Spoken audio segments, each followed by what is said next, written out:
Hello and welcome to the Enterasys 5-minute tutorial series. My name's Mark Pearce, and in this session we're going to be looking at data center technology. More specifically, the provisioning of services within today's modern virtualized data center. In a traditional server environment, provisioning services to your email server, your database server or your web server has been relatively straightforward. Each individual machine has got a connection to an individual Ethernet port, and profiles can be policed against those ports for the servers themselves. But when we move into a virtualized world, everything changes.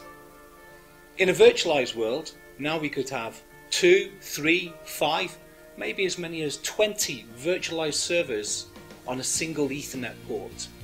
Now, how do we provision quality of service, security and bandwidth for each of those individual applications over a single gigabit Ethernet port?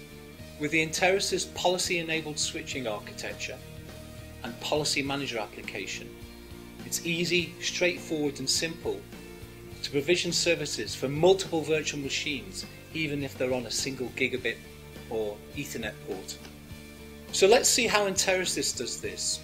I'd like to introduce Julian Critchlow, one of our senior systems engineers, who's going to go through a demonstration at the Enterasys Enterprise Laboratories. All yours, Julian. Thanks, Mark. In this demonstration we're going to focus in on Enterasys S-Series data center switches. In the demo center we have here, there are numerous servers connected to S-Series data center switches, both physical servers and virtual servers. Inside the Policy Manager application we have a role for each type of server. So as you can see, roles for domain controllers or domain controllers virtual machines, as denoted by the brackets VM at the end of the row, but also roles for IDS sensors, SIM servers, NetSite servers and so on. These roles are there to apply class of service to each different server type in the data center, also to contain certain servers to certain VLANs. Policies are applied in the data center by numerous means. We can statically assign policies to the physical switch port where servers are connected. We could authenticate the servers via MAC address or via certificate-based authentication, or we can use a mapping field inside Policy Manager to map policies to the IP addresses of the servers. Here we can see the policy assigned to domain controllers in the data center. We are giving this policy a class of service of 4, and via the Mappings tab, this is applied to the server with an IP address of 192.168.100.100, both source and destination. Here is the policy applied to virtual domain controllers within the data center, and here are the policy applied to the IDS sensors we have running in this network. Note, the IDS sensors only have the policy applied on IP source. We're not too interested in traffic going to the IPS sensors, just the important traffic coming from them. Policy Manager, through the Rule Usage tab, allows us to locate where each server is connected in the data center. Here we can see the virtual domain controller located on port 37. Additionally, our virtualized email server is also on port 37, along with our virtualized video server. This Rule Usage feature gives us a great deal of visibility in the data center for both physical and virtual machines, as we can track which ports they're on at any given time and reconfigure the switches to react accordingly.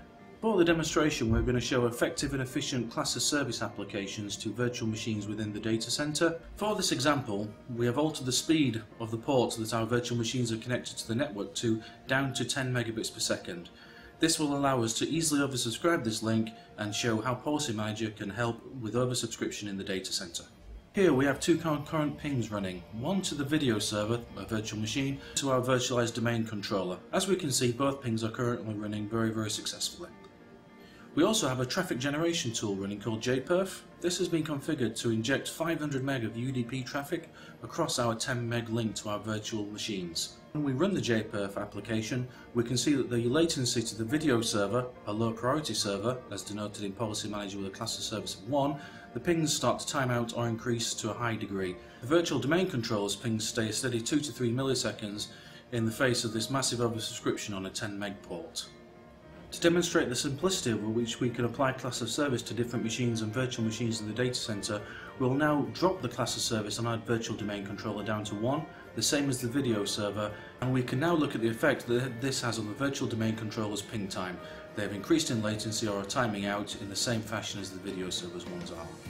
We can now restore the domain controller's previous class of service, that of 4, And what you can see now is the domain controller's ping times returning to a stable and acceptable level, while the video server's ping times still remain timing out. When we stop the JPerf application, we can see both servers' ping times come back to their previous state.